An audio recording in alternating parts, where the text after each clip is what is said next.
Peuple de Dieu, bonjour, mes frères et sœurs, bonjour. Nous vous saluons au nom du Seigneur Jésus-Christ partout où vous êtes et partout où vous nous suivez. Vraiment, nous appelons le peuple de Dieu, tous ceux qui nous suivent, le membre du ministère Foi en Action Maranatha, les membres de l'église, Parosie. Nous vous demandons de recevoir nos salutations dans le nom de notre Seigneur Jésus-Christ. Comme c'était vraiment notre programme de l'année, voilà, le temps est arrivé où nous devons aussi jeûner, faire notre jeûne de 40 jours. Et pendant ce jeûne de 40 jours, nous avions dit que nous allons vraiment chaque semaine prier et mettre un peu d'enseignement aussi pour que nous puissions vraiment nous édifier et que nous puissions prier selon la volonté de Dieu et appuyer avec la parole de Dieu. Nous avons dit que notre thème de cette fois-ci de jeûne et prière, nous avions dit effrayer, mais essaye de proclamer aussi les rayons de l'Éternel. Notre texte de base se trouve dans 2 Chroniques, chapitre 20 et le verset 3. Alors, nous avions vu la vie de Josaphat, la victoire que Josaphat a eue lorsqu'il a été vraiment poursuivi par 3 nations, le fils de Moab, le fils d'Ammon et les Maonites qui marchaient contre Josaphat pour le faire la guerre.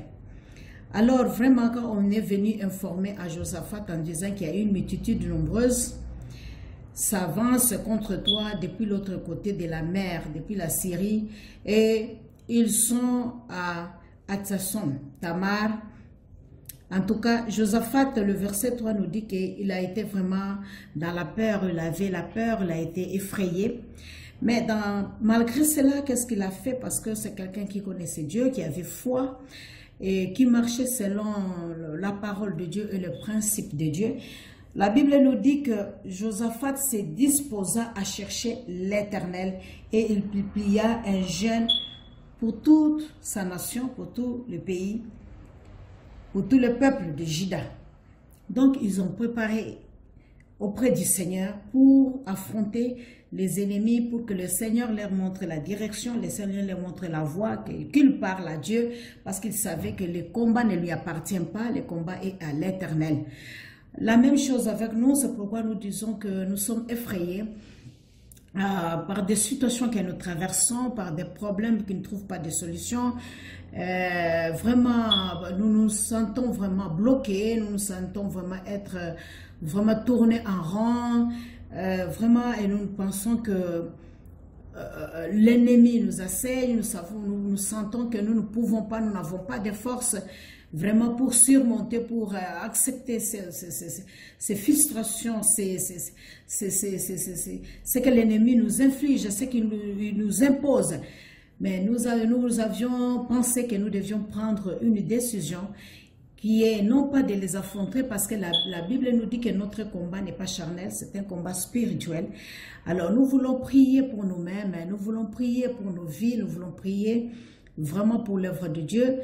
Voilà, nous allons tourner notre face à l'Éternel, comme Josaphat l'a fait, pour chercher vraiment que l'Éternel nous réponde. Et quand tu lis le verset 7, il dit, n'est-ce pas toi, ô notre Dieu, qui a chassé les habitants de ces pays devant ton peuple d'Israël et qui l'a donné pour toujours à la postérité d'Abraham qu'il t'aimait. Nous savons aussi qu'en Christ Jésus, la victoire qu'il a eue sur la croix, il a vraiment donné la victoire à son peuple. Nous sommes plus que vainqueurs par lui qui nous a aimés, et Christ qui est à nous, c'est l'espérance de la gloire. Nous ne pouvons pas nous abattre, nous ne pouvons pas nous décourager, parce que tout est accompli. Il a payé le prix à la croix et nous sommes réellement un peuple libre, un peuple racheté, un peuple affranchi, et nous avons foi parce qu'il a donné la victoire et l'autorité, la puissance à l'église que nous sommes, corps du Christ, Alors, nous croyons à cela que nous allons aussi nous tourner vers lui pour lui dire, n'est-ce pas toi qui as donné toute domination, toute puissance à l'Église que nous sommes. Nous voulons maintenant, Père, que l'ennemi ne puisse pas assiéger, que l'ennemi ne puisse pas vraiment dominer, qu'il ne puisse pas nous prendre en otage, qu'il ne puisse pas vraiment nous faire pleurer, nous faire penser que Dieu nous a abandonnés ou Dieu n'écoute pas nos prières ou bien il est loin de nous. Non, nous voulons vraiment avoir foi dans cette parole de Dieu et prier parce que toi-même tu nous as parlé. Lorsque nous lisons la parole de Dieu dans Matthieu 6, nous commençons par le verset 6, nous voyons que la parole de Dieu nous dit que « Mais quand tu pries, entre dans ta chambre, ferme ta porte et prie ton Père qui est dans le lieu secret et ton Père qui voit dans les secrets te les rendra. » Donc c'est une prière où chacun de nous doit vraiment chercher la face de Dieu. Et la première des choses pour chercher la face de Dieu, c'est se débarrasser, c'est se séparer, bien aimé, et être seul devant la face de Dieu et lui parler de ce qui te dérange. Et quand nous parlons de se séparer, nous parlons de la sanctification, nous parlons d'enlever ce qui nous empêche de se présenter devant Dieu et de se séparer de ce qui nous bloque, de notre vraiment vie de péché. Nous devons enlever cela, nous devons nous repentir, nous devons vraiment nous revêtir de l'esprit des prières. Savoir que nous sommes en prière, il y a des choses que je ne dois pas faire. Non pas, je ne le fais pas parce que je suis en prière, mais que ce soit ma vie, pour que ma prière soit efficace et que je trouve aussi la réponse de Dieu. Bien-aimés, comme nous le savons, le fait de se tenir devant la face chaque fois, Dieu prend nos faiblesses, Dieu prend nos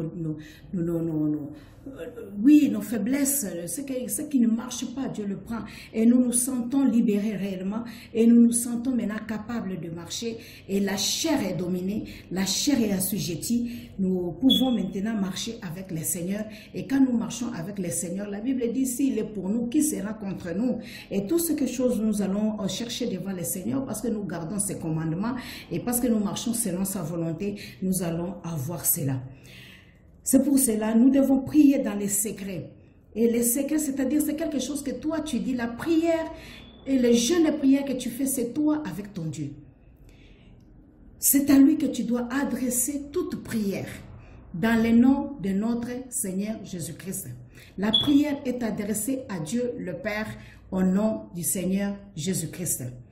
Et tu formules ta prière, tu lui dis ce qui te dérange, soit authentique, soit simple, soit réel, soit véritable. Tu lui parles. Et le verset 7 nous dit, en priant, ne multiplie pas de vaines paroles comme les païens qui s'imaginent qu'en force de paroles, ils seront exaucés.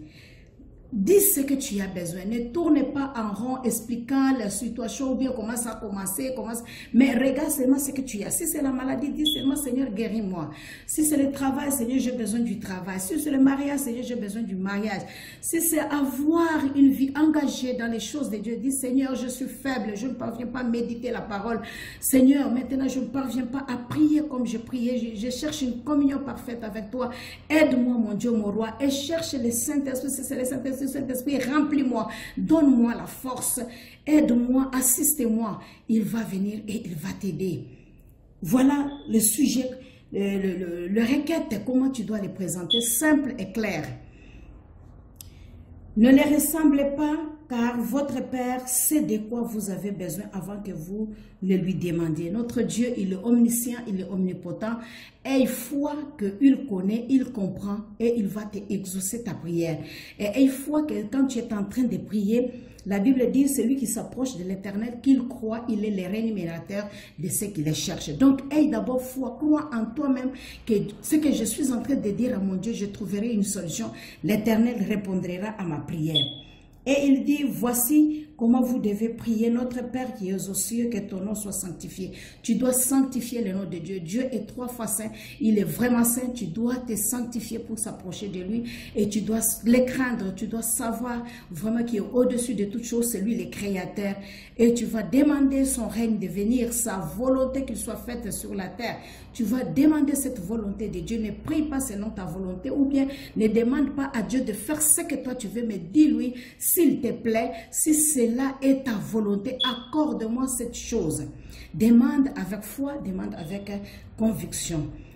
Il va te donner ton pain de chaque jour parce qu'il dit dans même Matthieu chapitre 6, 33, il dit ne vous inquiétez donc pas du lendemain car le lendemain aura soin de lui-même. À chaque jour suffit sa peine.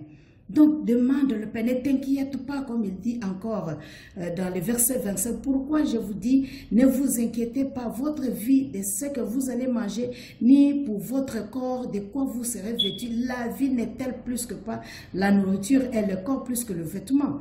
Donc nous avons plus de la valeur aux yeux de Dieu, nous avons plus de la valeur plus que les oiseaux. Quand tu dis au verset 26, il dit il sème ni ne moissonne. Il n'amasse rien dans des greniers et votre Père Céleste les nourrit. Ne valez-vous pas beaucoup plus que eux? Donc, qui de vous, par ses inquiétudes, peut ajouter une coudée de durée de sa vie? Voilà, donc ne nous inquiétons pas, malgré les problèmes, malgré c'est difficile, malgré c'est dur. Viens avec ce sujet devant l'Éternel. Dieu a répondu à Josaphat, si tu tournes ta face vers l'Éternel, il te répondra. Il changera ta situation comme il a fait avec Ézéchiel. Il a changé la situation quand on est venu le prophétiser. On a dit voilà, tu vas mourir. Mais il n'a pas répondu au prophète. Il a pris la décision de tourner sa face contre mur. Il a prié. Et quand il a prié, le Seigneur l'a écouté et le Seigneur a exaucé sa prière. Et je disais, lorsque nous prions, la Bible nous donne encore conseil. Dans Matthieu toujours chapitre 7, il dit, demandez et l'on vous donnera, cherchez et vous trouverez, frappez et l'on vous ouvrira. Il n'y a que celui qui cherche qui peut trouver. Il n'y a que celui qui frappe qu'on peut ouvrir pour voir qui est là et pour entendre ce qu'il cherche. Il n'y a que celui vraiment qui demande qui va recevoir.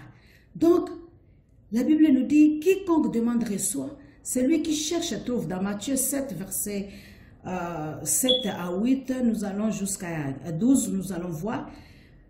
Et l'on ouvrira à celui qui frappe. Lequel de vous donnera une pierre à son fils et lui s'il lui demande le pain? Ou s'il demande un poisson, lui donnera-t-il un serpent? Si donc méchant que vous êtes, vous savez donner de bonnes choses à vos enfants, à combien plus forte raison votre Père qui est dans le ciel donnera-t-il de bonnes choses à ceux qui le leur demandent? Tout ce que vous voulez que les hommes fassent pour vous, faites-les de même pour eux, car c'est la loi et les prophètes. Donc voilà, si nous demandons à Dieu, Dieu nous donnera tout ce que nous cherchons. Dieu ne nous abandonnera pas. Il nous donnera ce que nous cherchons. Donc c'est à nous de nous présenter devant la face de Dieu, dans la présence de Dieu et demander et nous allons trouver. Lorsque nous rentrons dans Matthieu chapitre 6 verset 16, la Bible nous dit, lorsque vous jeûnez, ne prenez pas un air triste. Vous savez que c'est le jeûne de prière. Ne prenez pas un air triste. Soyez propre, soyez présentable, soyez joyeux. Ayez la joie en vous. Et ne montrez pas l'air vraiment d'être vraiment en jeûne, d'être vraiment fatigué, négligent. Et quand on vous pose la question, oui, nous sommes en jeûne. Non, non, ne prenez pas l'air triste, comme les hypocrites qui se rendent le visage tout défait pour montrer aux hommes qu'ils gênent. Voilà ce que la Bible nous dit. Nous ne devons pas montrer aux hommes que nous gênons. C'est un secret. Nous avions lu dans Matthieu ici, on nous a dit, nous devons faire cela dans les secrets. À notre Père qui est dans les cieux, et lui qui écoute la prière, il va aussi nous répondre dans les secrets. Donc nous ne devons pas faire des chantages, nous ne devons pas crier, nous ne devons pas montrer que c'est nous vraiment qui sommes vraiment en jeûne et prière. C'est un problème personnel avec le Seigneur. Pour montrer aux hommes que nous jeûnons, je vous dis en vérité, ils reçoivent leur récompense. Si tu fais cela, tu vas recevoir ta récompense. Mais la récompense qu'on reçoit de cette façon n'est pas une bonne récompense. Nous devons attendre la récompense de Dieu qui va nous payer par rapport au travail que nous avions fait, qui mérite. Parce que ça, c'est une récompense vraiment qu'on ne reconnaît pas, qui n'est pas bon. Tu n'auras rien devant le Seigneur. Et le verset 17 dit, mais quand tu jeûnes, parfume ta tête et lave ton visage, afin de ne pas montrer aux hommes que tu jeûnes, mais à ton Père qui est là, dans le lieu secret. Et ton Père qui voit dans les secrets te les rendra. Voilà comment nous devons faire. Nous devons prier, nous devons jeûner. C'est une communion, c'est une relation, c'est un engagement que nous faisons entre nous et notre Dieu. Donc d'autres personnes ne sont pas impliquées, bien-aimés, et c'est là notre Dieu, il va nous récompenser. Alors, peuple de Dieu, voilà, donc notre premier jour, comme j'ai dit, nous avions déjà commencé.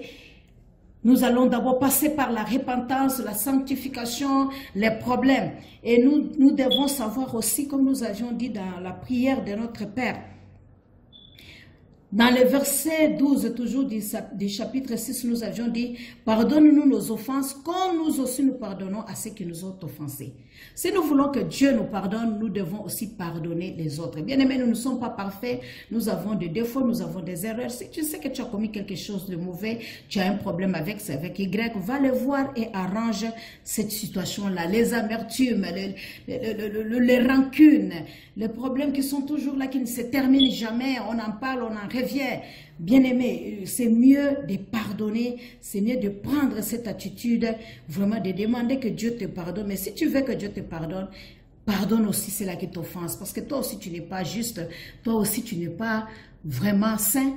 Tu commets des erreurs, c'est normal. Mais aie la force de demander pardon. La Bible nous dit, au verset 14, si vous pardonnez aux hommes leurs offenses, votre Père Céleste vous pardonnera aussi. Mais si vous ne pardonnez pas aux hommes, votre Père ne vous pardonnera pas non plus vos offenses. Mais nous voulons prier, l'objectif de notre prière, c'est de recevoir la récompense de la part de l'Éternel. Alors, cette récompense demande à ce que nous puissions pardonner. Si nous pardonnons les autres, Dieu aussi va nous pardonner. C'est pour cela que nous devons nous demander pardon les uns les autres. Et partout où tu es, si maman pasteur t'a offensé, si quelqu'un t'a offensé,